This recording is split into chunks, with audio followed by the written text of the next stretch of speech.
Reports that you died in Cuba? Yeah, I'm dead. This is pre-recorded.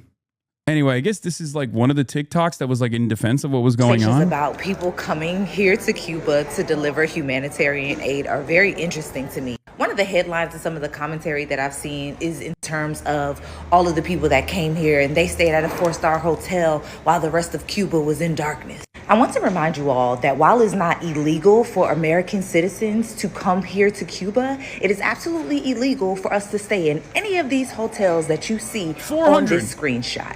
We cannot stay at all of these listed brand hotels. We cannot stay at a mom and pop hotel. We cannot stay at anywhere that is Cuban owned in Cuba, because that was instated by your United States government. And those who do stay with Cuban families, because the first time I came to Cuba in November, I stayed with a family. They actually have to take our passport numbers and register us because of our United States government. Again, it is not illegal for American citizens to travel to Cuba. However, just like the sanctions and the blockade, the United States government makes damn sure that we don't support the Cuban people. The second thing I saw was, all of these influencers spend all of this money when they just could have given it to the Cuban people. How? Do you know that because of the blockade and the sanctions, that United States citizens cannot send money? Yes, it's crazy. People don't realize, like, all of that aid, we had to literally physically send it there. Okay, like someone had to physically put that aid in the hands of Cubans.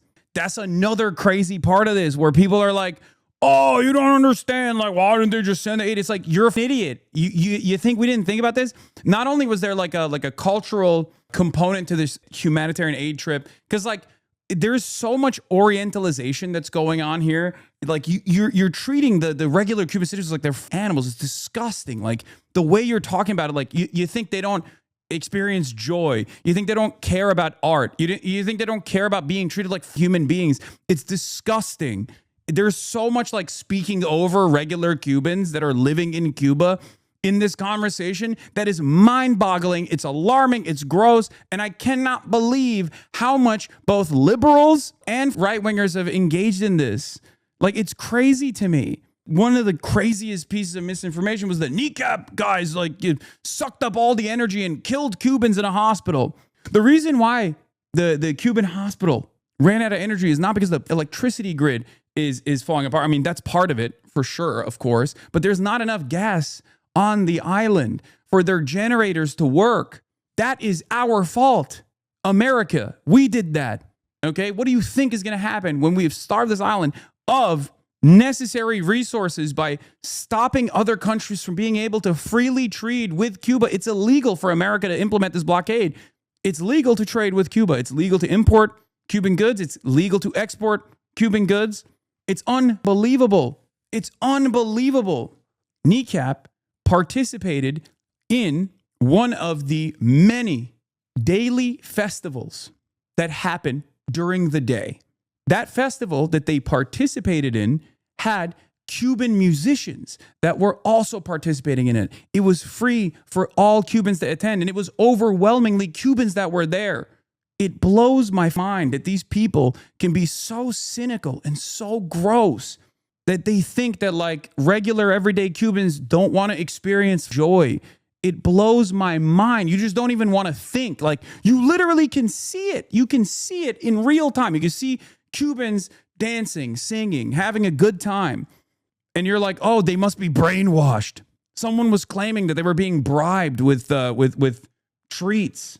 I saw your reply to this guy too. Yeah, this is the liberal version of this, right? Cuban doctors told me they have to sew up patients mid-surgery when the generators run out of gas, but MAGA on here are too busy lying about the people that went out to Cuba with aid to turn everything into a distractive spectacle. Pure MAGA propaganda. You are cattle if you fall for it.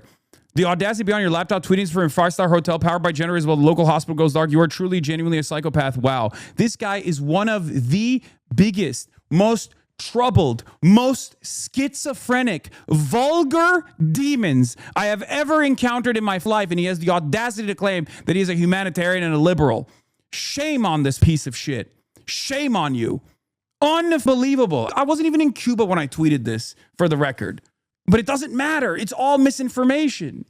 The people died because you morons threw a giant party and sucked up all the electricity. These are Cubans, man. These are everyday Cubans having a great time on a free concert. that was thrown together. And it wasn't just kneecap. It was like, Cuban artists that were also participating in it. I say you're a insanely indecent person and you should really think hard about why you're repeating obvious moronic lies that MAGA is spamming on the timeline, vicious scumbag. I cannot believe that the average person is this indecent. I think this is cynicism born out of just like being on this website. I cannot believe that people could be like this. Was reading on Dropsite that when the power goes out, the doctors in pediatric hospitals have to hand pump the ventilators for babies. Dropsite got this reporting from Belly of the Beast. Yes, that's precisely the case. I talked to a doctor that told me that in our interview, when the power goes out, when the generators fail and they're mid-surgery, they just basically sew the patient back up and they go, we'll try again later. Unbelievable, dude. It was crazy when you mentioned NeuroSim and then you had people argue deep in the comments how it's fake or not a real cure or whatever. There are a million cures. Made me so goddamn mad. Americans would rather die than admit a foreign enemy has any benefit. Exactly. They do not want to comprehend like real shit. They just, if it goes against their priors, they just go, no, that's not real. I don't believe it. I don't want to believe it. It's unbelievable. It's a lie. It's crazy. Never seen anything like it. Mart said, out of Cuba now, on the way home, and finally have access to the internet. I'm having a hard time putting into words the thoughts I have on my experience there the past couple of days. The level of cruelty to the oil blockade the U.S. imposed on the day-to-day lives of everyday Cubans cannot be overstated.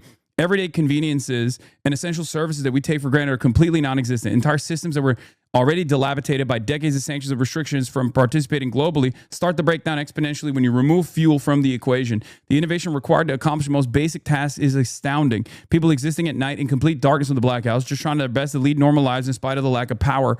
Yet every Cuban person I met was extremely kind, patient, and welcoming.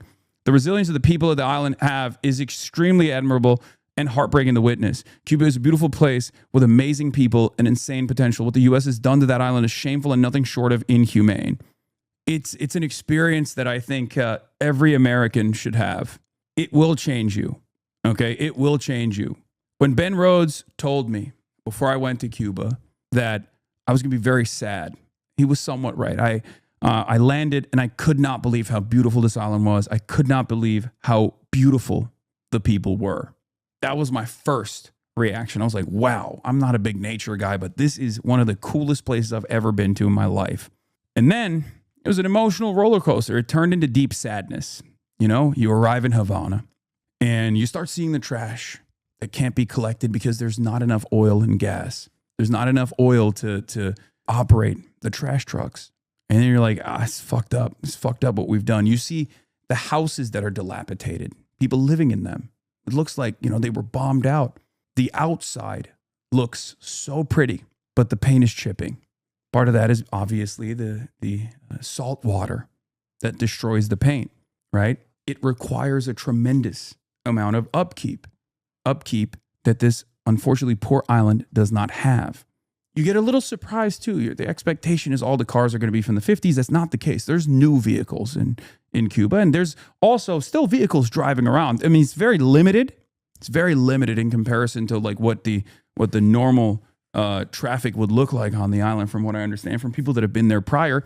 There's a queue system that the government has implemented. There is obviously a lot of, not hoarding necessarily, but like stockpiling of the strategic reserves so they can just like hopefully continue surviving to the best of their ability, right? And then after that sadness goes away, you get angry because you start thinking about why these are the conditions that regular Cubans are subjected to. And you realize like, we did this and we're still doing this. And so many Americans are oblivious, or the ones who at least know what's going on in Cuba defend it and repeat lies. It's unbelievable, dude. And then, then anger never really goes away. It never really goes away. But, I guess that anger transfers to the way that some deeply disturbed pieces of shit and the way that they operate. And your anger basically turns into not just anger against the American government, but against the anger that you experience from people who justify this stuff.